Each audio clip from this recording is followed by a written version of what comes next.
வணக்கம். இது உங்கள் டாக் வித் முத்தலிஃப். நான் உங்கள் வீரமணி. டெல்லியில் தடியடி நடந்திருக்கு. காக்ரோச் பார்ட்டி எதிராக, இளைஞர்களுக்கு எதிராக. இது செய்தி. நடந்தது என்ன? தமிழகத்தில் பட்ஜெட்டோட கூட்டத்தொடர் ஆகஸ்ட் 5 தொடக்க இருக்கு. நேற்று மார்க்கண்டேயன் அவர்கள் நீதிமன்ற காவல் அடைக்கப்பட்டிருக்காங்க. இதெல்லாம் செய்தி. இந்த செய்திக்கு பின்னாடி இருக்கிறது என்ன? அப்படி தான் பேச இருக்கோம் இன்னைக்கு. சப்ஸ்கிரைப் பண்ணாதவங்க சப்ஸ்கிரைப் பண்ணி பாருங்கள். ஹை பட்டன் ப்ரெஸ் பண்ணுங்கள். அது எங்களுக்கு ப்ரொமோஷனாக இருக்கும்.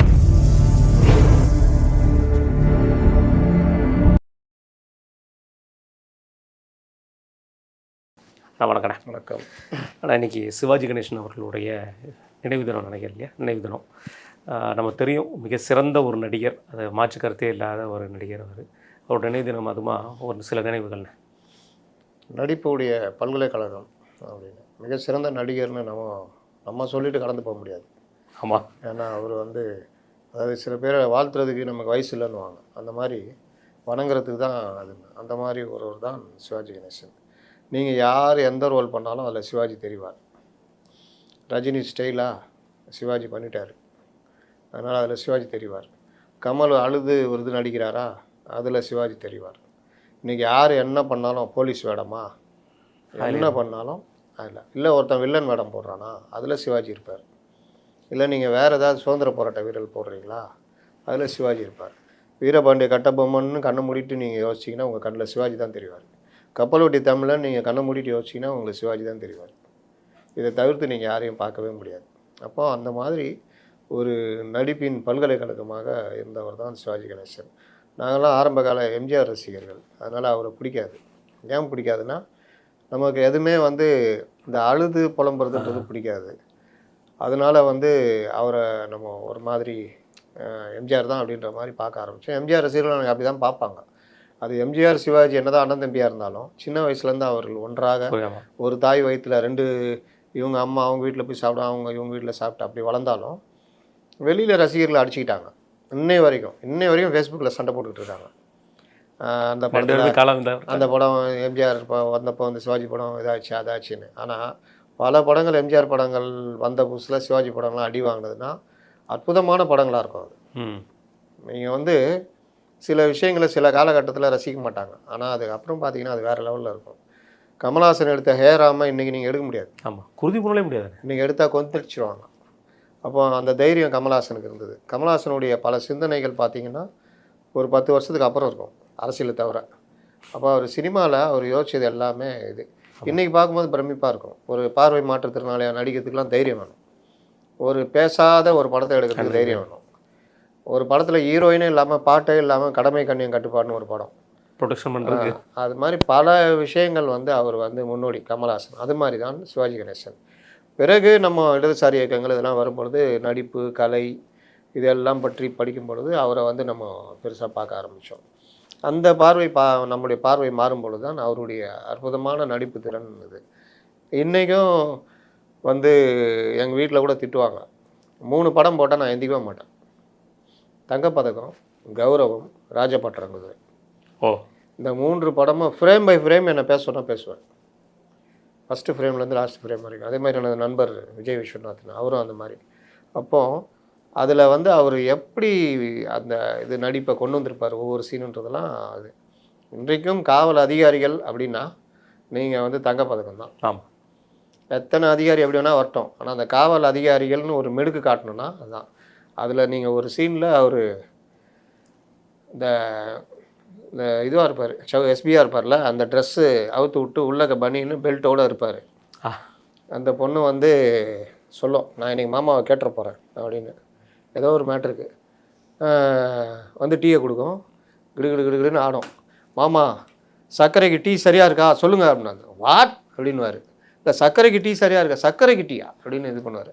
அந்த இதில் அவர் பண்ணுற அந்த இது பார்த்திங்கன்னா, ஒரு மாமனார் ஒரு போலீஸ் அதிகாரி அந்த இது கலந்த கலவை மாதிரியே இருக்கும். அதே மாதிரி பேப்பர் படிச்சுட்டு இருப்பார். காய்கறி வாங்கிட்டு போவார். யார் அப்படின்வார். ஆட ஆரம்பிச்சிருவாப்புல. அவர் ஏட்டையா இல்லை, அம்மா காய்கறி வாங்கிட்டு சொன்னாங்க. காய்கறி வாங்குறதும் வேலையா இல்லை ஸ்டேஷனில் இல்லையா? இல்லைங்கய்யா ஸ்டேஷன் தான். அப்புறம் இது எதுக்கு? இல்லைங்கய்யா இப்போ இது பண்ணுறேய்யா, இனிமேல் பார்த்தேன் தொலைச்சிருவேன். ஐயா சரிங்க ஐயா. அப்புறம் ஒரு காய்கறி கொடுக்கும், எங்கே போகிறாருன்னு. இல்லை காய்கறி உங்கள் வீட்டுக்கு எடுத்துகிட்டு போவாங்க. இந்த மாதிரி அந்த படத்தில் அதே மாதிரி நீங்கள் ஒரு வழக்கறிஞர்கள், ஜட்ஜிகள் இதுக்கான ஒரு இது வேணும்னா நீங்கள் கௌரவம் தான் பார்க்கணும். முதல்ல ஒரு நடிகரை இன்ட்ரடியூஸ் பண்ணுற சீனில் ஷூவை மட்டுமே காமிச்ச ஒரு இதுன்னு பார்த்தீங்கன்னா இதுதான். ஆமாம். அதுக்கப்புறம் எம்ஜிஆர் படங்கள்லாம் வரும். ஆனால் இவருக்கு அந்த இது அந்த கெத்து கோர்ட்டில் வாதாடுறது அது நீங்கள் ராஜபாட்டை பார்த்தீங்கன்னா ஒரு நாடக கலைஞராக வருவார். அதில் இந்த மாதிரி ஒவ்வொரு காட்சிக்கும் நமக்கு ஒரு பணக்காரன் பெரிய பணக்காரன் எப்படி இருப்பான், அந்த தோரணை எப்படி இருப்பான்னு பார்த்தீங்கன்னா நீங்கள் பார் மகளை பார், மோட்டார் சுந்தரம் பிள்ளை, சொர்க்கம்ல நல்லா பண்ணியிருப்பாருல்ல. சொர்க்கம் வந்து அது கொஞ்சம் வேற டைப். அது இது நீங்கள் கடைசியில் அந்த முதல் மரியாதை வரைக்கும் பார்த்தீங்கன்னால அதெல்லாம் வந்து தேவர் மகன்லேயே சூப்பராக பண்ணியிருப்பாருண்ணே. தேவர் மகன்லேயே சூப்பராக பண்ணியிருப்பாரு. நாசரை பேசுறது சின்ன பையன் சொல்கிறதெல்லாம் அது நாசர் டைமில் இவர் கமலை இது பண்ணுறப்போ திட்டி விட்டு நடந்து வர்றப்போ அதுக்கப்புறம் ஐயா எனக்கு இது கொடுங்க ஐயா நான் பார்த்துக்கிறேன் ஐயா நீ ஏன் அவருக்குன்னு ஒரு கை போனது போடா அப்படின்னா அதுக்கப்புறம் இந்த பசங்க இப்படி தான் இருப்பாங்க, இப்படி தான் வளர்ந்துட்டானுங்க, நம்ம தான் அதெல்லாம் மாற்றணும் அப்படின்றது. இந்த மாதிரி பல விஷயங்கள் அவர் வந்து அதாவது யாரோ இப்போ பதிவு பண்ணாங்க, சிலர் வந்து இந்தியாவில் அதுலேயும் தமிழ்நாட்டில் பிறந்துட்டாங்க, அதே அவங்க ஹாலிவுட்லேயோ இல்லை வேறு மொழியில் இதுலேயோ பிறந்தாங்கன்னா அவங்களுடைய புகழ் இன்னும் உச்சத்தில் இருக்கும். அதில் நான் சொல்ல வேண்டியதுன்னா டிஎம் சவுந்தரராஜன், எம்எஸ் விஸ்வநாதன், சிவாஜி கணேசன், நாகேஷ் ஐயா, இவங்கெல்லாம் பார்த்தீங்கன்னா வேறு லெவல். நாகேஷ் இவங்கெல்லாம் வந்து வேறு ஹாலிவுட்லேயோ வேறு இதுலேயோ இருந்தாலும் அதெல்லாம் வேறு லெவல். ஆனாலும் அவர்கள் வந்து தமிழ் படத்தை தவிர வேறு படத்தை பண்ண மாட்டேன்றதெல்லாம் உறுதியாக இருந்தாலும் பண்ணியிருக்காங்க. நீங்கள் டிஎம்எஸ்லாம் வேறு நீங்கள் ஒரு சௌராஷ்டிரா தாய்மொழி, வேறு மொழி பாட மாட்டாங்க. டிஎம் சவுந்தரராஜனுக்கு ஒரு அங்கீகாரம் கொடுத்தது திரைப்படத்தில், டிஎம் சவுந்தரராஜன் என்ட்ரி கொடுத்தது சிவாஜி கணேசன் தான். ஓகே, அவரே சொல்லியிருப்பார். தூக்கியில் அது வரைக்கும் சீர்காழி கோவிந்தராஜன், சிதம்பரம் ஜெயராமன் இப்படி தான் பாடியிருந்தாங்க. இவருக்கு இந்த படத்தில் மட்டும் ஏறாத மலைதனிலேன்னு வரும், பெண்களை நம்பாதே கண்களை பெண்களை நம்பாதே பாட்டு, அது மட்டும் டிஎம்எஸ்ஸை பாட வச்சுருப்பாங்க. அப்போது அவங்க வந்து அவர் ஏற்றுக்க மாட்டார்ப்பா நீங்கள் வேறன்னா அந்த பாட்டை போட்டு காமிங்க, அவருக்கு பிடிக்கலன்ட்டார்னா நான் வந்து பாடுறதே விட்டுறேன் அப்படின்னோடனே சிவாஜி கணேசன் வந்து உட்காந்து கேட்பார்.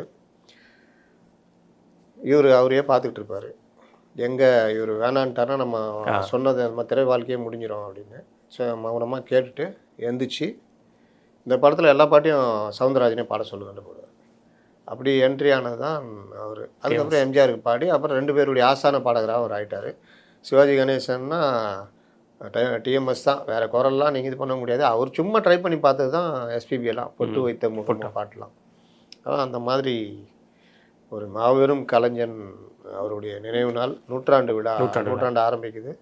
அதனால் இது வரைக்கும் அவருக்கு ஒரு சரியான மரியாதையை இந்த அரசு செய்யலைன்றது, இருந்த அரசுகள் செய்யலை அப்படின்றதான் என்னுடைய வருத்தம். சிவாஜி கணேசன் சிலை கடற்கரையில் சாலையில் இருக்கணுன்றது எல்லாருடைய ஆசை, கலைஞருடைய ஆசையும். ஆனால் அது போக்குவரத்து இடையிறது அதுன்னு சொல்லி அப்புறப்படுத்தினாங்க. அதே சிலையை காமராஜர் சிலைக்கு பக்கத்தில் பீச்சிலே வைக்கலாம். ஆனால் இன்றைக்கி கொண்டு போய் ஒரு ஓரமாக மணிமண்டபம் கட்டி அதில் ஒழிச்சு வச்சுருக்காங்க. இந்த அரசு, தாவேகா அரசுக்கு நான் வைக்கிற கோரிக்கை, அவருடைய சிலையை சென்னை கடற்கரை சாலையில் காமராஜர் சிலைக்கு, அவர் வணங்குற தலைவர் அவர் சிலைக்கு பக்கத்தில் வச்சா ஒரு இந்த நூற்றாண்டு பெரிய இது வரும்.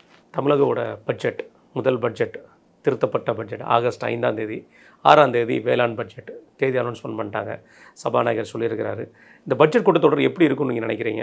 இதை தாண்டி பல விஷயங்கள் பேசியிருக்காங்க. இந்த பட்ஜெட் கூட்டத்தொடர் எப்படி இருக்கும்னு நினைக்கிறீங்க? இது தாவேக்காவுக்கு மிகப்பெரிய சவாலாக இருக்க வாய்ப்பு இருக்குமா? பட்ஜெட்டு ஆமாம், இவங்க வந்து எதுவும் தெரியாதவங்க ஒன்றும் தெரியாதுன்னு ஒரு இதை பதிய வைக்கிறாங்கல்ல. 2வது தேர்தல் அறிக்கையில் சொன்னதெல்லாம் இவங்க என்னென்ன செய்வாங்கன்னு அதுக்கு இது காத்துக்கிட்டு இருக்காங்க. அப்போ இந்த பட்ஜெட் கூட்டத்தொடர் ஒரு சவாலான ஒரு விஷயந்தான். பட்ஜெட் கூட்டத்தொடரில் இவர்கள் அதோடு சேர்ந்து மானிய கோரிக்கையும் வரப்போகுது. அதனால் இவர்களுடைய இந்த இல்லாத விஷயங்கள்லாம் காமிப்பாங்க. சட்டசபை ஒரு வலுவான சபாநாயகர் தான் நடத்திக்கிட்டு இருக்காரு. அதனால் திமுகவுடைய அந்த நோக்கங்கள் பெரும்பாலும் எடுபடாது அப்படி தான் நான் நினைக்கிறேன். வேளாண் பட்ஜெட்டோடது அடுத்து ஆகஸ்ட் 6ஆம் தேதி சொல்லியிருக்காங்க. 5ஆம் தேதி பட்ஜெட்டு சொல்லி ஒரு கான்செப்ட் இருக்குது. நம்ம பார்த்துட்டு இருக்கோம், முதல்வர் அவர்கள் துறை ரீதியான கூட்டங்கள் நடந்துட்டு இருக்குன்னு நம்ம பார்த்துருக்கோம். ஆனால் நிதித்துறை சார்பாக இதற்கு முன்னால் நடந்த காலங்களில் கடைசி யாராண்டாலும் சரி, மேலே மத்திய அரசாங்கமாகட்டும் எந்த மாநில அரசாங்கமாகட்டும் நிதித்துறை சம்மந்தப்பட்ட பட்ஜெட்டில் அந்த டிபார்ட்மெண்ட் ஓரியன்டா இப்போ வந்து திருப்பூரில் ஒரு கூட்டம் நடத்துவாங்க, அங்கே இருக்கிறவங்களுக்கு என்ன உங்களுக்கு தேவைப்படுது அப்படிங்கிற மாதிரி கலந்துரையாடல் கூட்டம்லாம் நடக்கும். இந்த மாதிரியான கூட்டம்லாம் இந்த மாதிரி நடந்த மாதிரியே தெரிய மாட்டேங்குது. எப்படி பார்க்குறீங்கண்ணா? நம்ம வேளாண் துறை மட்டும் அந்த மாதிரி நடத்தினார். வேளாண் துறையிலுமே வந்து அவர் வந்து நீர்நிலை சம்மந்தப்பட்ட விதை உரம் அந்த சம்மந்தப்பட்ட விஷயத்தை பற்றி பண்ணியிருக்காரு. பண்ணார். திருப்பூரில் ஒரு இது பண்ணார். ஆமாம், ஏன்னா வேளாண்லேயே நிறைய இன்னொரு மாவட்டத்தில் விவசாயிகள் சங்கங்களோட ஒரு கூட்டம் சேலம் அண்ட் வேலூரில் நடத்தியிருக்காரு, 2 மாவட்டத்தில் நடத்தியிருக்காரு. ஒன்றா சொல்லுவீங்க போல சொல்ல இல்லைண்ணே, இது சேலத்தில் விதை பற்றி உரத்தை வந்து வேலூரில் நடத்தியிருக்காரு. அப்போ அந்த மாதிரி இது இன்னொன்று அவர்களுக்கு ஒரு பார்வை இருக்கும், ஒவ்வொருத்தரும் ஒவ்வொரு ஸ்டைல் இருக்கும். ஆனால் இந்த இது வந்து நிதித்துறைக்கு வந்து அவர் ஒவ்வொருத்தருடைய கோரிக்கைகளை பரிசீலித்து அதில் என்னென்ன கொண்டு வரலான்றது நடக்கும். ஒருவேளை வேறு அமைச்சர்கள் இல்லை வேறு துறை சார்ந்த ஏதாவது பண்ணிவிட்டு அதன் மூலியமாக ஏதாவது பண்ணுறாங்களான்னு தெரியல, என்ன பண்ண போகிறாங்கன்னு தெரியல. பட்ஜெட் வந்தால் தான் தெரியும். இதுக்கு முன்னாடி நம்ம பார்த்துருக்கோம், ஒரு அமைச்சரவை கூட்டம் நடக்கும், அந்த அமைச்சரவை கூட்டத்தில் வந்து என்ன மாதிரியான தீர்மானங்கள் நிறைவேற்றப்படுது எல்லாம் பேப்பரில் வந்து பார்த்துருக்கோம், நியூஸ் எதுவும் வந்திருக்கு. ஆனால் இவங்க அந்த மாதிரி பெரிய லெவலில் ஆர்டிக்கல் எதுவும் வெளியே வர்றதில்லை. அதில் குறிப்பாக சொல்லப்போனால் அதிகபட்சம் நம்ம பேசப்படுற பொருள் என்னென்னா, அப்போ முதல் ஆண்டு, 2ஆம் ஆண்டு, 5ஆம் ஆண்டு திட்டங்கள் வந்து ஒரு 3 வகையாக பிரிச்சிருக்காரு முதல்வர். ஒவ்வொரு துறை ரீதியாக பற்றி கலந்து ஆலோசிக்கிறாரு. அதில் இருக்கிற திட்டங்கள் என்ன அந்த அளவுக்கு ஃபண்டு இருக்குது அப்படிங்கிற மாதிரி விஷயங்கள்லாம் பேசப்படுதுன்னு சொல்கிறாரு. எந்த மாதிரியான நிதி ஒதுக்கீடு இருக்குன்னு நீங்கள் நினைக்கிறீங்க? ஏன்னா பள்ளிக்கல்வித்துறை தான் மேக்ஸிமமான நிதி ஒதுக்கீடு. ஆனால் இப்போ தற்சமயத்துக்கு நம்ம பார்க்க போனால் எல்நினோ மூலமாக மிகப்பெரிய அளவில் பாதிக்கப்பட்டிருக்கிறது விவசாயத்துறை. இதுக்கு போதுமான அளவுக்கு நிதி ஒதுக்கீடு பண்ண வாய்ப்பு இருக்குன்னு நினைக்கிறீங்களா? வேளாண் துறை வந்து மற்ற இவர்கள் போன்ற கடந்த அரசுகள் செய்யாத பல விஷயங்களை செய்யணும்னு நினைப்பாங்க.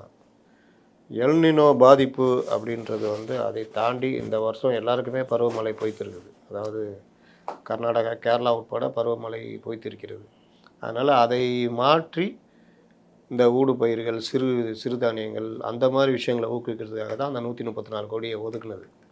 எல்லோரும் விவசாயத்துக்காக பாசன வசதி இல்லை அந்த நீர் திறந்து விடலன்னு 134 கோடி ஒதுக்கிட்டாரு, இது என்னத்த அப்படின்ற மாதிரி கேள்வி கேட்குறாங்க.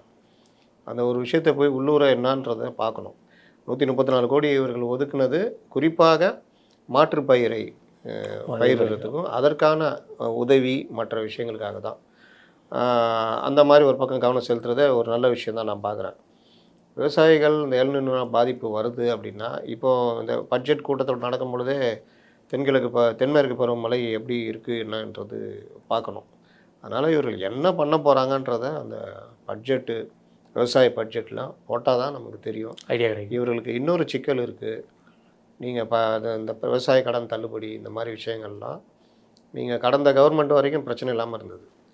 இப்போ தான் கடந்த ஆண்டு தான் அந்த இதை கொண்டு வந்தாங்க. ஆமாம், ஸ்கீம் கொண்டு வந்தது ஆர்பிஐ. அப்போ ரிசர்வ் பேங்க் கொண்டு வந்த ஸ்கீமில் நீங்கள் எவ்வளோ தள்ளுபடி பண்ணுறீங்களோ 60 நாளைக்குள்ளே அந்த பணத்தை கட்டிடணும். அப்போ அந்த பிரச்சனை இருக்குது. அதனால் ஒருவேளை இந்த பட்ஜெட்டில் கூட ஏதாவது அறிவிக்கலாம். அதனால் பொறுத்து இருந்து பார்ப்போம். முதல் பட்ஜெட்டு, அதனால் என்ன பண்ணுறாங்கன்றதை பார்ப்போம். ரைட்ண்ணா. இது முடிச்ச உடனே சபாநாயகர்கிட்ட கேள்விகள் கேட்டிருந்தாங்க, நீங்களும் பார்த்துருப்பீங்க. அதில் குறிப்பாக வந்து 2 விஷயம். ஒன்று வந்து மார்க்கண்டேயன் அவர்களுடைய கைது பற்றி கேட்டிருந்தாங்க. அதற்கு தெளிவாக எடுத்து உரைச்சிருக்காரு. மார்க்கண்டேயன் அவர்களுடைய கைது சபைக்கு நிலையில் இருக்கும்போது, இத்தனை பேராமீட்டருக்குள்ளே இருக்கும்போது மட்டும்தான் சபாநாயகர்கிட்ட உத்தரவு வாங்கணும், மற்றபடி உத்தரவு வாங்க வேண்டாம் அப்படிங்கிற மாதிரி ஒரு கருத்தையும் தெரிவிச்சிருக்காரு. இது சரியான கருத்துன்னு பார்க்குறீங்களா? இது அவை குறிப்பில் இருக்கிறது, இது அந்த சட்டசபை ரூல்ஸில் இருக்கிறது தானே? சட்டசபை ரூல்ஸு 181 191 அதில் இருக்குதுன்னு அவரே அந்த விதியும் சொல்லிட்டார். நான் இதை நேற்றே கூட சொன்னேன். சட்டசபைக்குள்ளே அந்த ஏரியா இல்லை சட்டசபை நடக்கும்போது வேறு ஏதாவது இல்லை சட்டமன்ற வளாகம், உறுப்பினர் விடுதி இந்த மாதிரி இடங்களில் இருந்தால் தான் உங்களுக்கு கைதுன்றது அவர்கிட்ட அனுமதி கேட்கணும். இதுக்கெல்லாம் கேட்க தேவையில்லை அப்படின்றது தான் அதை இன்றைக்கி அவர் தெளிவுபடுத்திட்டார். அதனால் பர்மிஷன் வாங்கணும் அப்படின்லாம் கிடையாது. ஆனால் கைதானோன்னா தகவல் சொல்லணும், எனக்கு சொல்லிட்டாங்க, ரைட், உடனே சொல்லிட்டாங்க அப்படின்றது. இன்னொரு இதுதான் கேள்வி தான் அந்த செய்கை சம்மந்தப்பட்ட விஷயம். முதல்வர் அவர்கள் இது பண்ணுறதுக்கு நீங்கள் அலோவ் பண்ணீங்க, அதே மாதிரி இனிமேல் கட்சியினர் மாற்று கட்சியினர் பண்ணால் நீங்கள் அலோவ் பண்ணுவீங்களா அப்படிங்கிற முட்டாள்தனமான கேள்வி. அதுதான் என்னோட ஏன் சொல்கிறேன்னா, இந்த மாதிரி டெப்பர் பண்ணுங்க கேட்டிருப்பாங்க. எவ்வளோ நல்ல கேள்விகள்லாம் இருக்குது அந்த இதில் கூட கேட்டாங்க, நல்ல கேள்வியெல்லாம் கேட்டாங்க. இந்த மாதிரி வந்து செட் பண்ணி கேட்குறது இதெல்லாம் அவர் ஏதோ அன்றைக்கி அவருக்கு எதிர்வினை ஆட்டுறன்னு இவர் பண்ணிட்டு போயிட்டார். வினை வந்து அங்கே தானே, எதிர்வினை தான் இங்கே. அதனால் இனி இந்த கிறுக்குத்தனங்களை 2 கட்சிகளுமே விட்டுறணும், விவாதங்களை கொண்டு போங்க. ஆனால் விவாதத்தில் சொல்கிற வார்த்தைகள்லாம் தூக்கி பிடிக்கணும்னா திமுக கிட்ட 1000 தூக்கி பிடிக்கலாம். ஆமாம், நிறைய லட்சம். நாடாவின் முடிச்சில் ஆரம்பித்து ஊர்ந்தது தவழ்ந்தது வரைக்கும் ஆரம்பிக்கலாம். அவங்க இன்றைக்கி செய்யலை. இவர்கள் இதை எடுத்துக்கிட்டு பெரிய இது மாதிரி பேசிக்கிட்டு இருக்கிறாங்க. இல்லை அதனால் இறை நம்பிக்கையில் அவங்க சாத்தானின் ஆட்சியான்னு கேள்வி கேட்கும் போதே ஆச்சரியமா இருக்கேன். சட்டத்தின் ஆட்சியா சாத்தான? அவர் என்ன வேணா பேசுவார், ஆனால் அதுக்கெல்லாம் கணக்கில் வராது. இப்போ இனிமேல் தானே இருக்குது. நீங்கள் வக்பு திருத்த மசோதா எதிர்த்தீங்கல்ல, ஆமாம், பிஜேபி கூட கூட்டணி போகும்போது என்ன பண்ணுறீங்கன்னு பார்ப்போம். ஒவ்வொரு விஷயத்துலையும் கண்டிப்பாக கேட்டால் இப்போ தான் வரானுங்க இந்த 200 கொத்தூஸ். இப்போலாம் ஊபிஸ் கிடையாதுல்ல, கொத்தூஸ்லாம் இப்போ தான் ட்விட்டரில் வந்து உள்ளே கதற ஆரம்பிச்சிருக்கானுங்க. உள்ளே போய் பார்த்தா 150 பேர் 100 பேருமே. எவனுக்குமே நியாயமாக விவாதம் பண்ண வராது. நம்மளும் அவமானப்படுத்தணும், திட்டணும், அதுவும் கொச்சையாக திட்டணும். அதனால் நாய் குறைக்குதுன்ற மாதிரி தான் நம்ம போய் ஆகணும். நாய் குறைக்கும் திருப்பி குறைக்க முடியுமா? முடியவே முடியாது. வேணால் கல் எடுத்து அடிக்கலாம். கல் எடுத்து அடித்தா இன்னும் கொஞ்சம் குறைக்கும். அதோட கம்னு போயிட்டோம் வச்சுக்கிங்க, அது எல்லையோட நின்றோம். நம்ம போயிட்டு நம்ம வேலையை பார்க்கலாம். நைட்டில் ரோட்டில் போகிறீங்க, நாய் தோர்த்துது, நின்று அதுக்கிட்ட போய் நீங்கள் சண்டை போட பண்ண முடியாது. ஏன்னா அது நாய். அந்த மாதிரி தான் இந்த மாதிரி இந்த கொத்தூஸ், இந்த அது என்ன சொல்கிறது, கூலிப்படை. நம்ம கருத்து போட்டால் அது கருத்துக்கு கேள்வி கேளு பதில் சொல்லலாம். ஆனால் ரொம்ப கேவலமாக பேசுகிறதான். அப்படியே இவங்களுக்கு தான் டெக்னிக் தெரியுமா? இது ஒன்று தான்டா தெரியும் உங்களுக்கு. 50-60 வருஷமாக இதை தவிர வேறு எதுவுமே தெரியும். உங்கள்கிட்ட பிரிஞ்சு வந்த ஏடிஎம் கிட்ட கூட இந்த அளவு கிடையாது. இப்போ இவ்வளோ கேவலமாக இன்னை வரைக்கும் இந்த கூட்டத்தை வளர்த்துக்கிட்டே இருக்கிறாங்க. இல்லை நேற்று அது ஒன்றும் பெரிய விஷயம் என்ன, சிவி சண்முகம் அவருடைய ஆதரவாளர்கள் வந்து ராயப்பட்டி ஆஃபீஸ்க்கு வந்து அவங்க ரெசிக்னேஷன் கொடுத்துட்டு போகிறாங்க. இதே மாதிரி திமுக பண்ண முடியுமா? கொடுத்துட்டு போய் ஜெயலலிதா சமாதியில் இது பண்ணிட்டு பேட்டி கொடுத்துட்டு போகிறாங்க. அந்த ஜனநாயகம் அதிமுகவில் இருக்குது. நீ வந்தவொடனே எங்கள் அடித்தடி தகராறுல ஆகும். அதனால் அந்த கேள்வி, அதில் இன்னொரு கேள்வி, இனிமேல் உறுப்பினர் செய்கிறதுக்கு சைகை செய்யலாம் அப்படின்னு பார்த்தார் அவர் ரொம்ப நிதானமானவர். அதனால் அது நான் முடிவு பண்ணிக்கிறேன்ட்டார். ரைட்டு. இது ஒரு புறம் இருக்கும்போது நேற்று அவருடைய மார்க்கண்டேயனோட கைது நம்ம பார்த்தோம், நீதிமன்ற காவலுக்கே இன்றைக்கி அனுப்பியிருக்கிறாங்க. அது சரியா தவறா அப்படிங்கிறது நீதிமன்றத்தில் சம்மந்தப்பட்ட விஷயம். அது 100% வந்து கண்டப்ட் தான், அதில் மாற்றுக்கிறதே கிடையாது. இதை தாண்டி அவர் வந்து துப்பாக்கி முனையில் மிரட்டியிருக்காங்க போலீஸ், காவல்துறை அப்படிங்கிற ஒரு வார்த்தையை சொல்லியிருக்காரு போகிற போக்கில். நான் கேட்குறேன், அது என்ன ஒரு பையன்கிட்ட போய் பேட்டி எடுக்கிறது? கட்சிக்காரர் யாருமே இல்லையா? அது மேஜர் சுந்தரராஜனை பார்த்த மாதிரி இருந்தேன். நீங்களும் the man, the head in the neck, the brain in the inside the head, there is a vein inside the body, there is 2 hand. மனப்பாடம் பண்ண இவன் தான் அவங்க அப்பாவை கெடுத்துருப்பான்னு நினைக்கிறேன். அதோட பயங்கரமாக அந்த மாதிரி பேசினேன் நான். இந்த பையன்தான் முதலமைச்சர் வரும்பொழுது மதுரையில் திருப்பரங்குன்றதுக்கு எதிராக பேசிட்டு பேட்டி வேறு கொடுக்குறாரு. வாயை பற்றி இழுத்துன்னு போயிட்டாங்க. அன்றைக்கி பேட்டி கொடுத்தா கண்டம்டா, கோர்ட்டு கண்டம்டா வந்திருக்கும். பையன் சட்டக்கல்லூரி படிக்கிறான்ட்டு வாயை பற்றி என்னை கூப்பிட்டு போயிட்டாங்க. நேற்று நீங்கள் பார்த்துருப்பீங்க, இந்த ஹாஸ்பிட்டல் கூட்டு போகும்போது ஏடிஎஸ்பியும் அனிதா ராஜன் அவர்களும் சேர்ந்து ஒரு தரமான சம்பவம் பண்ணியிருப்பாங்க. இந்த பையன் நான் இங்கிலீஷில் பேசியிருப்பேன். இப்போ அவனுக்கு தமிழ் தெரியாதா? தமிழ் தெரியுமே. அவர் சன் லாயர், அவங்க படித்தவர்கள். ஏன் தமிழ் ஊடகத்தில் தமிழில் பேச விடு, தேர் இஸ் ஹெட் இந்த நெக். சரி, அதையாவது இங்கிலீஷில் பேசுனா அது கூட பேச மாட்டேன். மனப்பாடம் பண்ணி ஸ்டாப்பில் அது ஒப்பிக்கணும்ல. அதனால் ஏன்னா அவர் லாயர், டெல்லியில் படிக்கிறாருன்னு இந்த மாதிரி காமெடிகள் தான் பண்ணிக்கிட்டு இருக்கிறாங்க. இதில் அவர் மார்க்கண்டேயன் கைது ரிமாண்டு பண்ண மாட்டாங்கன்னு நினச்சேன். ரிமாண்டு பண்ணிட்டாங்க. ஆனால் இது அவதூறு இல்லைல்லண்ணே. நீங்கள் இது அவதூறுனா ரிமாண்ட் பண்ணாமல் இருக்க வாய்ப்பு இருக்கும். இது நேரடியாக தாக்குதல் முயற்சி, மிரட்டல் இது இல்லைண்ணா. இது ரைட்டு. ஆனால் வந்து இதெல்லாம் வந்து நீங்கள் சட்டசபையில் பார்த்துக்கணும். இதெல்லாம் பண்ணால் இப்போ ஏதோ பெரிய தியாகமாக இது பாருங்கள், துப்பாக்கி முனையில் மிரட்டினாங்க. என்ன நீ என்ன கொல்ல என்கொயரியில் எந்த துப்பாக்கி? சரி வச்சுக்கிட்டேன், துப்பாக்கி முனையில் மிரட்டி. நான் இன்னொன்று சொல்லாமல் விட்டாப்புல என்ன சொல்லுங்க கரெக்டாக என்னென்ன கட்சி மாற சொல்லி என்ன ராஜினாமா சொல்லி அப்பாவை மிரட்டினாரு. அந்த பையன் பூசுல, அதனால சொல்ல தெரியல. இல்லை அவர் இவருமே சொல்ல, மார்க்கண்டேயனுமே சொல்ல துப்பாக்கி முனையில். அது அனிதா ராதாகிருஷ்ணன் டெக்னிக் தெரியும். துப்பாக்கி முனையில் தாவேக்காவில் சேர சொல்லி மிரட்டினார்கள் அப்படின்னு துப்பாக்கி முனையில் மிரட்டினாங்க. அதனால இப்போ எந்த முனை தெரியல, அதை வேற கேட்கணும். எந்த முனை வச்சு மிரட்டினாங்கன்னு கேட்கணும். காமெடி பண்ணிக்கிட்டு இருக்கிறாங்கன்றது மட்டும் தெரியும். இவர் வந்து நடப்பது சாத்தானின் ஆட்சியா அதுன்னு. சரி, இது சாத்தானின் ஆட்சி, இப்படி பண்ண சாத்தானின் ஆட்சினா உங்கள் ஆட்சி 5 வருஷம் ஆட்சி. ஆமாம். எந்த அளவுக்கு நீங்கள் அரெஸ்ட் பண்ணீங்க? இன்னைக்கு கூட நிர்மல் குமார் ரெட்டி பேத்தி கொடுத்துருக்காரு. கொலை மிரட்டல் முதலமைச்சரை பார்த்து சட்டசபையில் பண்ணுறதுன்றது என்ன இது? சபாநாயகரும் சொல்லியிருக்காரு. அது ரொம்ப டெக்னிக்காக கேட்குறாங்களா நம்ம ரிப்போர்ட்டருங்க. சட்டசபைக்கு வெளியே நடந்தது, அது எப்படி நீங்கள் உரிமை மீறலை கொண்டு சட்டசபைக்குள்ளே எலும்பு உடைப்பேன் முறிப்பேன்னு சொல்கிறல்ல, சபை மாண்பை குறைக்க செய்யலாம். அதனால் ரிப்போர்ட் கொடுத்தா எடுத்துக்கொன்றாரு. கண்டிப்பாக உரிமை மீறல் பிரச்சனை இதில் கொண்டு வரும். தகுதி நீக்க வரைக்கும் போக வாய்ப்பு இருக்குமா? தகுதி நீக்கலாம் போகாது, எச்சரிக்கை கொடுப்பாங்க. கண்டிப்பாக அது எச்சரிக்கை இருக்க வாய்ப்பு. ரைட்ண்ணே. இது இருக்கும்போது ஏடிஎஸ்பி அவர்கள் வந்து நேற்று பத்திரிகையாளர்களோட மிகப்பெரிய லெவலில் ஒரு வாக்குவாதம், சொல்லப்போனால் நாக்கு துருத்தி மிரட்டின மாதிரி அளவுக்கு போயிருக்கு. இது பத்திரிகையாளர்கள் காரணமா அல்லது காவல்துறை அவர்களுடைய ப்ரெஷர் காரணமாக இருக்கும்னு நினைக்கிறீங்களா? ஏன்னா அந்த இடத்துல நம்ம பார்க்கும்போது தெரியுது 2 சைடுமே ஒன்றுக்கு ஒன்று முட்டிட்டு மோதுற மாதிரி தெரியுது. அதுவும் ஒரு ஒரு சாதாரண எம்எல்ஏ தான் சொல்ல போனோம். அவர் மார்க்கண்டேயன் அவர்கள் வந்து இப்போது கீதா ஜீவன் கேட்குறேன், ஒரு எம்எல்ஏ நீ கண்டபடி பேசிட்டேன். நேற்று அந்த சிரிச்சிட்டே இருப்பார், அவர் பேர் நான் அடிக்கடி அவர் பேர் தமிழ் பிரசன்னம். அவர் முதற்கொண்டு விமர்சனம் வைக்கிறாங்க. விமர்சனத்தை விமர்சனமாக எதிர்கொள்ளாமல், விமர்சனம் அவதூறு ரெண்டுக்கும் வித்தியாசம் இருக்குது. இது அவதூறை தாண்டி கொலை மிரட்டல். அப்போ இந்த மாதிரி விஷயங்கள்லாம் இவர்கள் விமர்சனம்னு கொண்டு போயிடுறாங்க.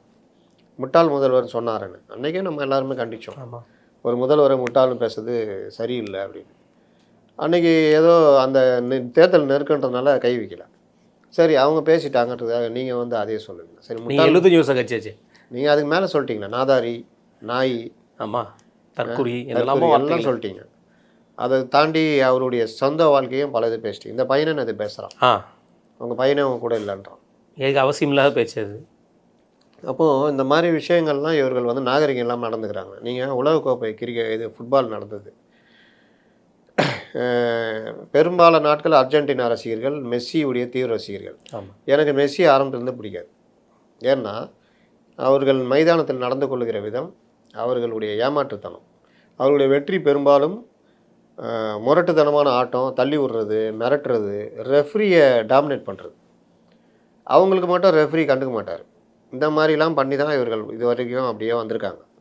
அதனால் நேர்த்தியான ஆட்டம் ஆடுற அணிகள்கிட்ட வரும்போது இவங்க முரட்டாட்டம் ஆடிக்கிட்டு இருப்பாங்க. இது வேர்ல்டு கப்பில் எகிப்து கூட ஆடினாங்க. எகிப்து சின்ன டீமு, 9வது இடத்துலையோ 16வது இடத்துலையோ வருது. கதற விட்டாங்க அந்த பசங்க, சின்ன பசங்க கதற விட்டாங்க. அந்த கதற விட்டோன்னே இவர்கள் முரட்டாட்டம் ஆட ஆரம்பிச்சிட்டாங்க. அதில் ஒரு கோல் போட்டதை இவர்கள் கோலே இல்லைன்னு ரெஃப்ரிகிட்ட சாதிக்க, ரெஃப்ரி கோல் இல்லைன்ட்டார். அதே மாதிரி இவர்களும் பண்ணும்போது அவங்க எகிப்து கேட்கும் பொழுது அது கோல் தான்ட்டாப்ல. அப்போ 2-1 அவங்க ஜெயிச்சிட்டாங்க. இது அன்றைக்கு ஜெயிச்சு தான் அவங்க இதுக்கு வராங்க, குவார்ட்டர் ஃபைனலுக்கு. அப்போது உலகம் முழுவதும் இது கண்டிக்கப்பட்டது. இது வந்து அர்ஜென்டினா இந்த இதில் இருந்தால் தான் ரசிகர்கள் பார்ப்பாங்க, பணத்துக்காக இந்த வேலையை பண்ணுறாங்க, இது வந்து பயாஸ்டு அப்படி இப்படின்னு. இது அப்படியே வந்து வந்து வந்து இவர்களுக்கு ஏற்றாறுமான சின்ன சின்ன நாடாக செட் பண்ணி தான் கொண்டு வந்தாங்க. ஆனால் ஸ்பெயின்லாம் பார்த்தீங்கன்னா சுவிட்சர்லாந்து, பொலிவியா பெரிய பெரிய நாடுகளை போட்டு போர்ச்சுகலெல்லாம் தோக்கடிச்சு. ஆமாம், குவார்ட்டர் ஃபைனல் அவங்க கூட. நீங்கள் ஆட்டம் ஆரம்பித்தோன்னு பார்த்தீங்கன்னா, நான் ஃபஸ்ட் ஹாஃப் ஃபுல்லாக பார்த்தேன், ஒரு பால் கூட அந்த சைடு போகல. இல்லை, டாமினேஷன் அவங்க ஃபுல்லாக ஸ்பெயின் ஃபுல்லாக இந்த சைடு பண்ணுது. ஒரு கட்டத்துக்கு மேலே அவங்கள போட்டு அடிக்கிறது, பின்னந்தலையில் குத்துறது எல்லாம் ஒன்றும் கூட ரெஃப்ரி கண்டுக்கல. கடைசியில் அடித்து தூக்கி போட்டு ரெஃப்ரி எதுலேயே மெரிக்கும் போது தான் ரெஃப்ரி ரெட் கார்டு காட்டுவார். அதே போல் 90வது நிமிஷத்தில். அதுக்கு பிறகு ஸ்பெயின் ஜெயிச்சிடும். உலகம் முழுவதும் இன்றைக்கு அதை பாராட்டிகிட்டு இருக்கிறாங்க. எந்த அளவுக்கு அவர்களுடைய முரட்டாட்டத்துக்கு முன்னாடி இவங்க ஃபுட்பால் மூலிமா பதிலடி கொடுத்தாங்கன்னு. அப்போ இந்த மாதிரி பழக்கம் இருக்குல்ல, நீங்கள் என்ன தான் நீங்கள் தோத்தா அந்த நாடை திறமையாக ஆடின நாடு அப்படின்லாம் பாராட்டுவாங்க. ஆமாம், இதை அப்படியே கொண்டு வந்து நீங்கள் வைங்க. தான் தோக்குறோம், தான் இது பண்ணுறோன்னா, நீங்கள் அதில் மெஸ்ஸியை நான் மிகப்பெரிய ஃபீல்டுனாங்களா, அந்த எகிப்து கூட ஆடும்போது சும்மா அவன் எங்கேயோ போவான், இவர் மூஞ்சை பிடிச்சிட்டு கீழே விழுவார், மூஞ்சில் அடிச்சிட்டான்னு. அந்த இதை எடுத்து போட்டு பார்த்தா அடிச்சிருக்கு தெரியாது. ஆனால் அந்த மாதிரி பண்ணதுக்கு கார்டு கொடுக்கணும், ஏமாற்றி ரெஃப்ரி இது பண்ணதுக்கு. இதே இதை இன்னொரு நாடு போர்ச்சுகலில் அந்த மாதிரி பண்ணுவான், காலில் அடிச்சிட்டான்னு கீழே விழுந்துருவான், அதுக்கு எதிராளிக்கு எல்லோ கார்டு கொடுத்துருவாங்க. செக் பண்ணால் பாடியாக பட்டிருக்காது, இவனுக்கு ரெட் கார்டு எல்லோ கார்டு கொடுத்து ஏற்கனவே எல்லோ கார்டு வெளியே போவான். அதுக்கப்புறம் தான் தோற்றுருவாங்க போர்ச்சுகல். அந்த மாதிரி இவங்களுக்கு மட்டும் அந்த சலுகையெல்லாம் உண்டு. ஆட்டம் முடிஞ்ச அப்புறம் அடிக்கிறானுங்க. இது எல்லாம் நீங்கள் கொண்டு வந்து பாருங்கள். இவர்கள் தமிழக அரசியலில் அர்ஜென்டினா மாதிரி இவர்கள் செயல்படுகிறார்கள். இவர்கள் வச்சதான் சட்டம், இவங்க சொல்கிறதே நியாயம். இவர்கள் கைது பண்ணி போகிறாங்க, அங்கே என்ன போய் கலாட்டா பண்ணுறீங்க? 1-2 முன்னாள் அமைச்சர்கள் கலாட்டா, அது இது போலீஸை வேலை செய்ய விடாமல் பண்ணுறீங்க. இன்றைக்கும் நான் சொல்கிறேன், திமுக இது தாவேக்காக்கு ஊடகங்கள் உங்கள் கையில் இல்லை, அதை கையில் எடுக்கிற மாதிரி எதாவது பண்ணுங்கள். ஆனால் இவர்கள் பல விஷயங்களில் இவர்கள் எப்போ புரியும்னு எனக்கு தெரியல. இன்றைக்கும் டிஐபிஆர் அவங்க கையில் தான் இருக்குது. பல அதிகாரிகள் மாற்றப்படாமல் அப்படியே திமுக ஆட்சியில் இருந்தவங்க தான் இருக்கிறாங்க. அப்போ இதெல்லாம் வச்சு நீ என்ன பண்ணுவீங்க? அப்போ இந்த இதில் என்னென்னா, இந்த மாதிரி போய் கேள்வி கேட்க வைக்கிறதுலாம் இது திமுக ஆட்கள்கிட்ட கேட்கவே மாட்டாங்க. அதில் ஒன்று தான் இவர்கள் போய் முண்டிக்கிட்டு போய் அவங்க ரிமாண்ட் பண்ணி ஸ்டேஷன் இது ஜெயிலுக்கு கூட்டு கிளம்புறாங்க. இவங்க இந்த அவர்கிட்ட போய் பேட்டி எடுக்கிறதுன்னு போனால் அது அனுமதிக்க மாட்டேன்னொன்னே அவரை எதிர்த்து இது பண்ணும்போது அவர் கோவப்படுறாரு. அவரும் வந்து கவனம் ஏற்றிக்கிட்டு கிளம்பு வேலையை பார்க்க போயிடணும். உங்களை ஆத்திரமூட்டல் பண்ணால் அதை மாட்டக்கூடாது. மாட்டினீங்கன்னா உங்களை வச்சு செஞ்சுருவாங்க. உடனே கண்டிப்பாங்க, முறைச்ச இதுன்னு நாக்கு துருத்துற ஃபோட்டோலாம் போட்டுக்கிட்டு இருக்கிறாங்க. அப்போ அவரும் தன் நிலை உணர்ந்து அவர் நடக்கணும். அவரும் இந்த இது மாதிரி ரவுடின்ற மாதிரி வாங்கடே அப்படின்றதெல்லாம் அதெல்லாம் ஏற்றுக்க முடியாது. அந்த இடத்துல 2 இன்ஸ்பெக்டருங்க சூப்பராக பண்ணுவாங்க பாருங்க, அழகாக கொண்டு போகிறோம். அதுதான் அனுபவம். அப்படி தான் நீங்கள் நடத்திட்டு போனோன்னா அவன் திட்டமிட்டு வரான். அப்போது அந்த இடத்துல நீங்கள் இது பண்ணி ஏற்றிட்டு போய்கிட்டே இருக்கணும். கிளம்பி போயிட்டே இருந்தால் அவன் போகிறான். அதனால் இந்த இடத்துல இந்த இவருக்கு யாராவது கூப்பிட்டு வான் பண்ணியிருப்பாங்க. கண்டிப்பாக ரைட்ண்ணே. காக்ரோச் ஜனதா பார்ட்டியோட நேற்று பேரணி நம்ம பாதி பேசியிருந்தோம். அதுக்கடையில் நம்மளோட இது முடிஞ்சிச்சு. அதுக்கப்புறம் தான் போராட்டங்களாக மாறுச்சு.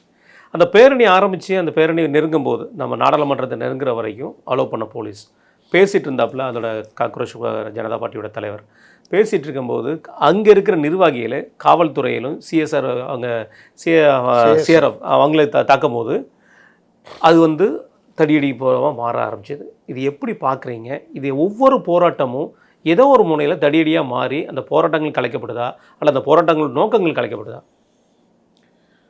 இப்போ சென்னையில் போராட்டம் நடத்தணும், எங்கே நடத்தணும்? மெரினா பீச் சொல்லலாம். மெரினா பீச் சொல்லலாம். மெரினா பீச்சா? அதுதானே நீங்கள் இதுக்கெல்லாம் நடத்தி ஜல்லிக்கட்டு போராட்டம் அனுமதிக்கப்பட்ட இடம்னா வள்ளுவர் கோட்டம் சொல்லலாண்ணே. வள்ளுவர் கோட்டத்தில் அதில் பண்ணுறாங்க. இப்போ அது கிடையாது. அதுவும் பண்ணுறாங்களா? அடுத்தது ராஜரத்ன ஸ்டேடியம். ராஜரத்ன ஸ்டேடியம் அவர் சொல்லலாம். அடுத்து இந்த இது விஜய்லாம் நடத்தினார டிவி ஸ்டேஷன். ஆமாம், அது பக்கத்தில். இப்போ தலைமைச் செயலகம் முற்றுகைன்னா அங்கே தான் நடத்த அனுமதிப்பாங்க. தலைமைச் செயலகத்தில் போய் ஃபுல்லாக உள்ளே சேர்ந்துட்டு உள்ளே போகிறதுக்கு ட்ரை பண்ண மாட்டாங்க. அதுனா ஒவ்வொரு ஸ்டேட்டுக்கு வருது. டெல்லிக்கு அது ஒரு தனி. இன்னொன்று, ஜனாதிபதி மாளிகையும் சரி, பார்லிமெண்ட்டும் சரி, பாதுகாக்கப்பட்ட பகுதிகள். நீங்கள் இப்படி கூடுறீங்கன்றத எங்கேயாவது அறிவித்து வந்தீங்களா? எங்கேயுமே கிடையாது. நீங்கள் ஆர்கனைஸ்டு பார்ட்டியா? கிடையாது. உங்கள் இதில் யார் தலைவர், செயலாளர், பொருளாளர்? எதுவுமே கிடையாது. போராட்டம் நடத்த போகிறோன்னு ஏதாவது சொல்லி வந்தீங்க? அஜெண்டாவே தப்பு. முதல்ல சொன்ன அஜெண்டா கோர்ட்டில் ஜட்ஜ்மெண்ட் கொடுத்த அந்த ஜட்ஜுக்கு எதிராக சொல்லப்பட்ட அஜெண்டா. அடுத்து நீட்டாக மாறுச்சு. அடுத்து இப்போ வேறு விதமாக மாறுது. அது அப்போ இவர்களுக்கு நோக்கன்றது ஒன்றுமே கிடையாது.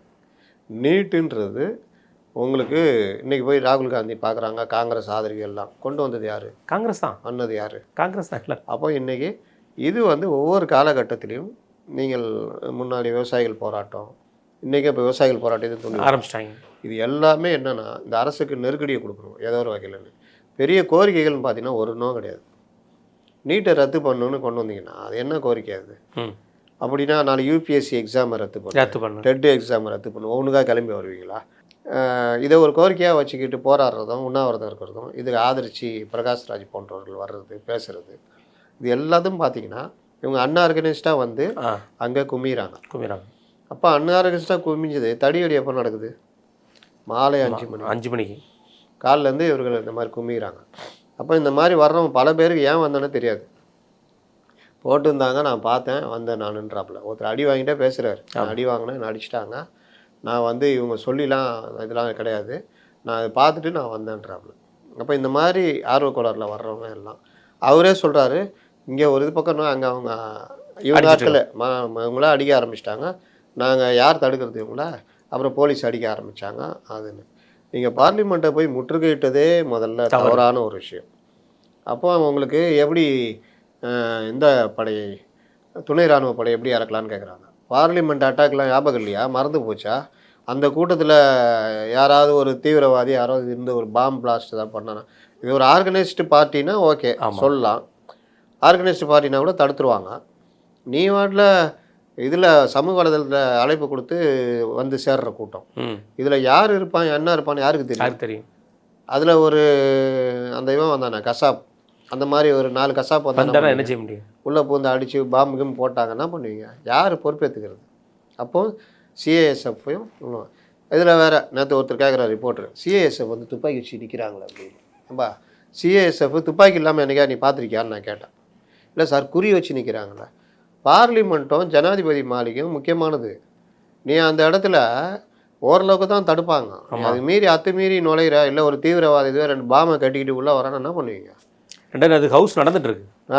அதுதான் பெரிய ஒரு பிரதமர்லேருந்து எல்லாம் இருக்கிறாங்க, உள்ளே இருக்கிறாங்க. எவ்வளோ பெரிய விஷயம் அது. என்ன இது ஏன் இந்த மாதிரி உருவாக்குறீங்க? ரெண்டா மாற்று வழியே கிடையாதுண்ணே. அவங்க இந்த அடைச்ச சொல்கிறாங்க, அடைச்சேன்னு சொல்கிறாங்க, மிகப்பெரிய தவறு. ஏன்னா மாற்று வழி கிடையாது. கிடையாது. அது மிகப்பெரிய லெவலில் டெல்லியில் ஒரு பெரிய ப்ராப்ளம் அது. இவங்க பண்ணுற கூத்து அப்படி இருந்து இதுக்கு எல்லா கட்சியும், அதாவது ஆம் ஆத்மி, காங்கிரஸ், கம்யூனிஸ்ட், இந்திய கம்யூனிஸ்ட் கட்சி இங்கே ஒரு 10 பேர் இருக்கிறான் காக்ரோச் பார்ட்டின்னு, அவனை பால நிலத்தில் உட்கார வச்சு போகிறான். உனக்கே ஒரு நாள் பிரச்சனை பண்ணுவான், அன்னைக்கு தெரியும். இன்னைக்கு மதுரையில் போராட்டம் ஆரம்பிச்சிட்டாங்க. எப்போ அது நீட்டுக்கு எதிராக நடந்துட்டு இருக்குன்னு சொல்கிறாங்க. இவங்க வேலையில்லா பட்டதாரி காக்ரோச் சங்கம் சொல்லிட்டு போய் அவன் எவனுக்குமே எந்த நோக்கமும் கிடையாது. சரி நீட்டை பற்றி பேசலாம் உட்காருன்னா பேசுவாங்க, பேச மாட்டாங்க. அப்போ இந்த மாதிரி அங்கங்கே ஒரு மாதிரி கிளர்ச்சியை உண்டு பண்ணலான்னு ட்ரை பண்ணிகிட்டு இருக்கிறாங்க. இது இந்தியன் கவர்மெண்ட்டு பல கிளர்ச்சிகளை பார்த்தது. இது அன்ஆர்கனைஸ்டு டீமு, இதை வச்சு எதாவது பண்ணலாமான்னு ட்ரை பண்ணுறாங்க. கம்யூனிஸ்ட்டுகளும் காங்கிரஸுக்கும் இதுதான் வேலை. நேரடியாக இவர்களால் எதுவும் பண்ண முடியல. மக்கள் மன்றத்தில் தேர்தல்களில் இவர்களால் சாதிக்க முடியல. அதுக்கு பதிலாக இந்த மாதிரி எதையாவது கிளர்ச்சிகளை கிளப்பி விட்டு அது ஒரு பெரிய நேரத்தில் ராகுல் காந்தி காண போயிட்டார். ஆமாம், இன்றைக்கி தான் போய் பார்த்துக்கிறார். பயங்கரமாக அறிக்கைலாம் பயங்கரமாக விட்டுருக்காரு. அறிக்கை நேரடியாக வந்து பிரைம் மினிஸ்டர் மன்னிப்பு கேட்கணும். நம்ம ஆளுக்கு ஒன்றும் கற்பாம்பூச்சி பக்கம் வரல போல. ஏன்னா இவர் பாஜக பக்கம் போகிறதுனால இப்போ தான் வந்திருக்காரு. நீ தானே அறிவாலயம் வந்திருக்காருண்ணே. இப்போ கர்ப்பாம்பூச்சி பற்றி தெரியல. கம்யூனிஸ்டுகளும் இந்த மாதிரி விஷயங்களில் கொஞ்சம் நேர்மையாக நடந்துக்கணும். எதை பிரச்சனையாக்கணும், எதை பிரச்சனையாகக்கூடாது, இதுக்கு பின்னாடி பெரிய அந்நிய சக்தி இருக்குன்றது தான் எல்லாருடைய எண்ணமும். இவங்க யார் எவனாவது இந்தியாவில் வசிக்கிறவனா?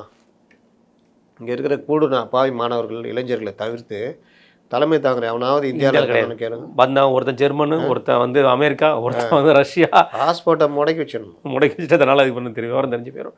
இன்னொன்று இவர்களுக்கு எப்படி உணவு ஆர்கனைஸ் பண்ணி உணவு கிடைக்குது? அதுதான் நேற்று உங்கள்ட்ட நான் கேட்டேன். எப்போ சாப்பாடு கொடுக்குறவங்க பார்த்துருக்கோம். இங்கே போராட்டங்கள், பல போராட்டங்கள் பார்த்துருக்கோம். ஒரு டவரா வரும், அதுலேருந்து எடுத்து கொடுத்து பார்த்துருக்கோம். இது பக்கா பேக்கிங்கில் வருது. எவ்வளோ நிதி செலவாகும்? எவ்வளோ நிதி செலவாகும்? அது இத்தனைக்கும் சொல்கிறாங்க. அங்கே இருக்கிறவங்களை தாண்டி தான் சாப்பாடுக்கு இருக்குது, கவர் இருக்குங்கிறாங்க. பல குற்றச்சாட்டுகள் இருக்குது. ஒரு வண்டி இருக்குது, அந்த வண்டியை அடிச்சுன்னு இருக்கிறதுல யாருமே மாணவர்கள் இல்லை, எல்லாம் வயசில் பெரிய ஆட்களாக இருக்காங்க. எதுக்கு அவங்க கொஞ்சம் போலீஸாக அமைதியாக இருந்தது, 5 மணி வரைக்கும் கலைஞ்சி போவாங்கன்னு. இவர்கள் நோக்கம் வேறு, அதனால் அடிக்க ஆரம்பிச்சிட்டாங்க. ஒரு சைடு அடிக்க ஆரம்பிச்சோன்னா போலீஸ் தடியடியில் இறங்கிடுச்சு. ஏன்னா இது வந்து பார்லிமெண்ட் அட்டாக்காக போயிடுச்சுன்னா சிக்கலாகிடும். ஆமாம், இன்னொன்று உலக நாடுகள் ஃபுல்லாக பார்த்துட்டு இருக்கிற நேரம் இது. நீங்கள் பார்லிமெண்ட் அட்டாக் பண்ண என்ன ஆகும்? கண்டிப்பாக பெரிய அளவில் பேர் கட்ட. தியானன்மன் சதுக்கத்தில் பெரிய துப்பாக்கி சூடெலாம் நடத்தினாங்க. அன்றைக்கி வந்து உலக நாடுகள்லாம் சைனாவை கண்டித்தது, அது பெரிய ஒரு இஷ்யூ ஆக்குனாங்க. ஆனால் அன்றைக்கி அதை பண்ணலன்னா சைனாவுக்கு பெரிய பிரச்சனையாக இருக்கும். கண்டிப்பாக அது ஒரு மாற்று சக்தி வந்து உள்ளே பூந்து பண்ணது, மாணவர்களை கருவியாக்கி பண்ணாங்க. அப்போ அந்த மாதிரி இப்போ நீங்கள் மாணவர்களை இளைஞர்களை கருவியாக்கி, நான் என்ன சொல்கிறேன், நீங்கள் தீவிரவாதன்றது நான் பாகிஸ்தான் தான் வரணுமா? அவசியம் இல்லையே. இங்கே இருக்கிற இளைஞர்களே மூளை செலவு செஞ்சு நீ பாம்பு கட்டிக்கோ, போய் உள்ளே பூந்து அடிங்கடா, நம்ம ஒன்று எல்லா இளைஞர்களுக்காக நீ தியாகம் பண்ணு, போய் பண்ணு அப்படின்னா குடும்பத்தை நான் ரெடி பண்ணி விட்டா முடிஞ்சுது. அப்போ தடுக்க தானே செய்வாங்க, துப்பாக்கி முனையில் தான் தடுப்பாங்க. நீ பாம்பு கட்டு வந்தனா யார் பார்த்துக்கோ? நம்ம சாதாரண ஃபோட்டோ எடுக்க போல இங்கே துப்பாக்கி முனையில் இருப்பாங்க. நீங்கள் பார்லிமெண்ட் அட்டாக் எப்படிங்க நடந்தது? ஆமாம், கொடூரமான காரில் சாதாரணமாக வந்திருந்தா உள்ளே போய் அடிச்சாங்க. அம்பாசிடர் காரில் சாதாரணமாக உள்ளே வந்து இந்த வாயில் தாண்டி உள்ளே வந்து இறங்கி எல்லாரையும் சுட்டாங்க. துரேந்தரில் காமிச்சது கூட சென்சார் கட்டுக்கு அப்புறம் உள்ளதுதான். அவ்வளோ விட்டுருங்க. ஆமாம், ஃபேமிலி மேன் 2ல் காமிப்பாங்க. ஆமாம், அதுவுமே கம்மி, சூப்பராக இருக்கும். அதான் அந்த 2001 அட்டாக்கு அப்படி எல்லாம் ரொம்ப பேர் காலியாகும். நீங்கள் அந்த ஹோட்டல் அட்டாக்கு, தாஜ் ஹோட்டல் இருக்கு, என்ன மாதிரி இது நானே சாட்சி, நானே சாட்சி. அன்னைக்கு ஜனங்க உயிர் பொழைச்சது எவ்வளோ பெரிய விஷயம். பெரிய விஷயம். இந்த மாதிரி விஷயங்கள்லாம் எப்படி நடக்குது? 160 கிலோ இதுவே 160 கிலோ இல்லை, ஒரு லாரி நிறைய வெடிப்பொருளை 160 ரூபா வாங்கிட்டு உள்ளே விட்டுக்கிறாங்க. ஆமாண்ணே, அது மட்டும் இல்லை, அது பக்கத்தில் தாஜ் ஹோட்டல் பக்கத்தில் தான் அந்த ஒரு ஒரு ரிவர் உண்டு. அந்த ரிவர் வழியாக வந்து தப்பி உள்ளே வந்துடுறாங்க. உள்ளே வந்து பார்த்தீங்கன்னா அது அவங்க வந்ததுலேருந்து நைட்டு வரைக்கும் அவங்களுக்கு போதுமான அளவு பாதுகாப்பு கொடுத்தது யாரும் பார்த்தீங்கன்னா அங்கே இருக்கிற ஃபோட்டோகிராஃபர்ஸ். இது எவ்வளோ பெரிய லெவலில் இவங்க பண்ணியிருக்காங்க. எல்லாம் பார்த்தீங்கன்னா ஒரு 500 1000 ரூபாய்க்கு. நீங்கள் இந்த அரசுக்கு எதிரான ஒரு கோபம் இருக்கும்ல, பிஜேபிக்கு எதிராக கோபம், அது வேற, நாட்டுடைய இறையாண்மை கோபம் வேற. ஆனால் இவர்கள் இந்த அரசுக்கு எதிரான கோபத்தை இறையாண்மைக்கு எதிரான கோபமாக மாற்றுறாங்க. அப்படி மாற்றும் பொழுது இந்த வேலையை இப்போ பாகிஸ்தான் மற்றவர்கள் செய்கிறாங்க, மூளைச்செலவெல்லாம் செய்கிறாங்க. நீ இங்கே இருக்கிறது இந்த மாதிரி, நான் ஏன் இதை சந்தேகப்படுறேன்னா, இங்கே ஒரு 4 இளைஞர்கள் உருவாகி காக்ரோச் பார்ட்டி தொடங்கியிருந்தாங்கன்னா நான் அதை பற்றி பேச மாட்டேன். நீ வந்தவன் எல்லாம் வெளிநாட்டில் ரெடி பண்ணி அனுப்புகிறான் அவனுக்கு உள்ளுக்க பணம். இதுக்காக தாங்க இந்த எஃப்சிஆர் எல்லாம் இருக்குல்ல, எதை கொண்டு வர்றது, இதுக்கு தாங்க எஃப்சிஆர் எல்லாம் வேணுன்றது. நீ இப்போ நீங்கள் சொன்னீங்களா இந்த சாப்பாடு, சாப்பாடு, வெடிமருந்து வாங்குறது, எல்லாம். மொபைலைசேஷன் எல்லாத்துக்கும் உங்களுக்கு பணம் வேணும். ஆமாம். அந்த பணத்தை யார் கொடுத்தான்னு தெரியணும். அப்போ அது மாட்டிக்குவாங்க, எடுத்து போச்சுன்னா மாட்டுவாங்க. அப்போ அந்த மாதிரி விஷயங்களில் தடுக்கணும்னா இஷ்டத்துக்கு பணம் உள்ளே வரதெல்லாம் தடுக்கணும். இல்லாட்டி இந்தியா போன்ற நாடுகளில் குழப்பம் ஏற்படுத்துறது ரொம்ப ஈஸியாக முடிக்கிறோம். இங்கே நிறைய பேர் இருக்கிறாங்க. இப்போ அடுத்து விவசாயிகள் பஞ்சாப்லேருந்து, அதுதான் என்னோட கேள்வியாகவும் இருந்துக்கிறேன். அமெரிக்கா இந்தியாவோட டீல் முடிகிற நிலைமையில் இருக்கும்போது இன்றைக்கு வந்து பஞ்சாப்ல இருந்து விவசாயிகள் கிளம்பிட்டாங்க. பஞ்சாப் விவசாயிகளை பற்றி தெரியும், அவங்க எடுத்துக்கிட்ட கொள்கைக்கு ஏற்ற மாதிரி அவங்க நிரந்தரமாக ஒரு இடத்துல உட்காந்துருவாங்கன்னு. டெல்லியில் இப்போ அவங்களுக்கு அலோடும் இல்லை. இந்த டீலில் எந்த இடத்துலையுமே விவசாயிகளோட பாதிப்புன்னு எதுவுமே இல்லை. ஒரு இது கூட, ஏன்னா வேளாண் திருத்த சட்ட மசோதாவில் கூட சின்ன சின்ன பாதிப்புகள் அதுவும் ட்ரேடர்ஸ்க்கு இருந்துச்சு, விவசாயிகள் கிடையாது. அவங்க எல்லாம் ட்ரேடர்ஸ், அதனால அங்கே வந்து அது மாதிரி உண்ணாவிரதம் இருந்தாங்கன்னு சொல்லலாம். இது அதுவுமே இல்லை. இது எப்படி பார்க்குறீங்க? காங்கிரஸால் தூண்டி விடப்படுறதா அல்லது எதிர்கட்சியால் தூண்டிப்படுற விஷயங்களா அது? இது எல்லாம் சேர்ந்தது எதிர்கட்சிகளுக்கு பாதி வாட்ஸ்அப் தலைவர்களுங்க. இது வந்து என்னன்னா வேறு சில இதாக இருக்கும், அது பின்னாடி நோக்கங்கள். அதனால் இன்னொன்று, அந்த விவசாய சட்டத்தில் எந்த பிரச்சனை, இது நமக்கு பாதிப்பு, இதை இவங்க என்ன பிரச்சனையை பேசுகிறாங்கன்றதெல்லாம் இப்போ நமக்கு தெரியாது. அதனால் அது தெரிஞ்சுக்கிட்டு நம்ம கொஞ்சம் விரிவாக பேசுவோம். ரைட்டா. இறுதியாக என்னோட கேள்விட, மீண்டும் மீண்டும் வந்து இந்த மேகதாது விஷயத்தில் கர்நாடக அரசு முதல்வர் திரு சிவகுமார் அவர்கள் அடம் பிடிச்சிட்டு இருக்கிறார். தேர்தல் வரைக்கும் பிடிப்பாருங்க. இல்லை, ஒரு சொட்டு தண்ணீர் கூட கொடுக்க முடியாது, மீண்டும் காவேரி நிதி மேலாண்மை மேலே அவங்க அவ்வளோ ப்ரெஷர் கொடுத்தாலும் நாங்கள் பண்ண முடியாது அப்படிங்கிற மாதிரி சொல்லுவாங்க. அதுக்கு அவங்க சொல்கிற காரணம் எங்கள்கிட்ட தண்ணி இல்லை, இருந்தால் தானே கொடுக்குறது அப்படின்னு. அதனால் வச்சுக்கிட்டு நாங்கள் என்ன வஞ்சனையாக பண்ணுறோம் அப்படின்னு இந்த மாதிரி சில விஷயங்கள்லாம் நடக்கும். அதெல்லாம் தாண்டி அடுத்த வருஷம் தேர்தல், அதுக்கு தான் முக்கியத்துவம் கொடுக்கும். அதுதான் முக்கியத்துவம். கண்டிப்பாக. மிக நன்றி உங்கள் நேரத்துக்கு.